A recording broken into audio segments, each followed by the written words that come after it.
ہم سمجھتے ہیں شاید لوگوں کو مالی امداد کی زیادہ ضرورت ہے، ہماری یہ رائے بن گئی ہے کہ شاید لوگوں کے معاشی مسائل حل کرنے کی زیادہ ضرورت ہے، ہمارا یہ ذہن بن گیا ہے کہ شاید سڑکیں ہی زیادہ مضبوط بن جائیں اور انڈسٹری ہی زیادہ لگ جائے تو مسائل کا حل ہے۔ میں چھوٹا آدمی ہوں لیکن ایک چھوٹی سی رائے رکھتا ہوں کہ لوگوں کو مالی تعاون سے بھی زیادہ محبت کی ضرورت ہے۔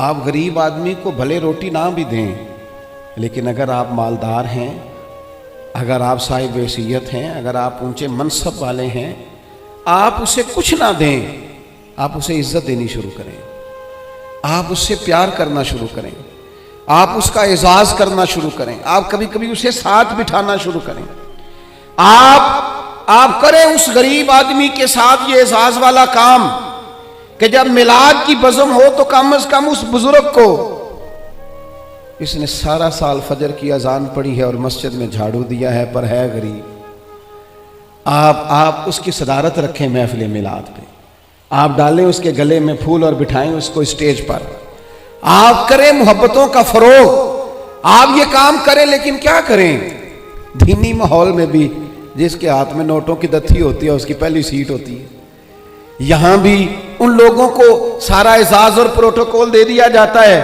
جن کے بارے میں خیال ہوتا ہے کہ شاید مالی گنجائش زیادہ رکھتے ہیں۔ سب سے زیادہ جس بات کی ضرورت ہوتی ہے وہ محبت کی۔ ایک بزرگ تھے، ایک جگہ پہ انہوں نے کھانا کھایا، چلیں کسی دانشور کا سمجھ لیں، کسی آدمی کی مثال لے لیں، کہیں کھانا کھایا انہوں نے، اور میرے ساتھ بھی ایک دفعہ اس طرح کا ایک معاملہ درپیش ہوا۔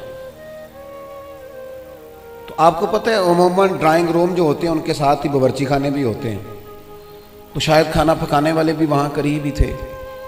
کھانا کھانے کے بعد اس صاحب نے کیا کیا، انہوں نے تعریف کر دی، کہا یار بڑا ہی عمدہ کھانا پکا ہے، بڑا ہی ماشاءاللہ اچھا ہے۔ کچھ دیر کے بعد جب وہ رخصت ہونے کا وقت قریب آیا تو اندر سے بہت اونچی آواز میں ہچکیوں کے ساتھ رونے کی آواز آئی۔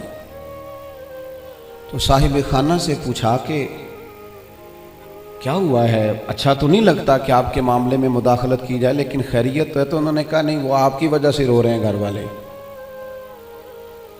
کہ ہماری وجہ سے کیوں رو رہے ہیں؟ آپ نے زبردستی کھانا پکوایا ہے؟ کہ نہیں، یہ وجہ نہیں ہے، آپ نے وہ تعریف کر دی ہے نا، کھانا پکا ہے۔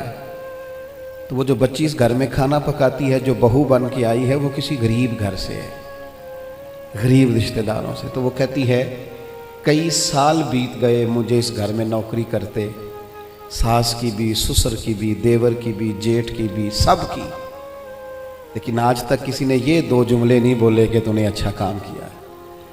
آج مجھے یہ سننے کو ملا ہے کہ تو نے اچھا کام کیا ہے، تو کچھ نہ عجیب سی اپنائیت، یار کسی کی بیٹی ہے نا وہ بھی جو ہمارے گھر آئی ہے، وہ بھی کسی کی بیٹی ہے، اتنا پیار بھی کرنے کو ہم تیار نہیں ہیں کہ دو لفظ شاباشی کے ہو جائیں۔ کیا بات، اس نے گرمی میں کھڑے ہو کے سب کے لیے کھانا پکایا۔ وہ کہتے ہیں یہ جملے اتنے دو جملوں نہیں، میری آنکھوں میں آنسو پیدا کر دیے۔ نہیں کرتے ہم پیار، نہیں دیتے ہم محبت، نہیں ہمارے لہجے سے ترش روئی دور ہوتی۔ ہر بندے کا کوئی نہ کوئی پروٹوکول ہے، کہیں نہ کہیں وہ بڑا ہو جاتا ہے، کہیں نہ کہیں اس کا اعزاز ہو جاتا ہے۔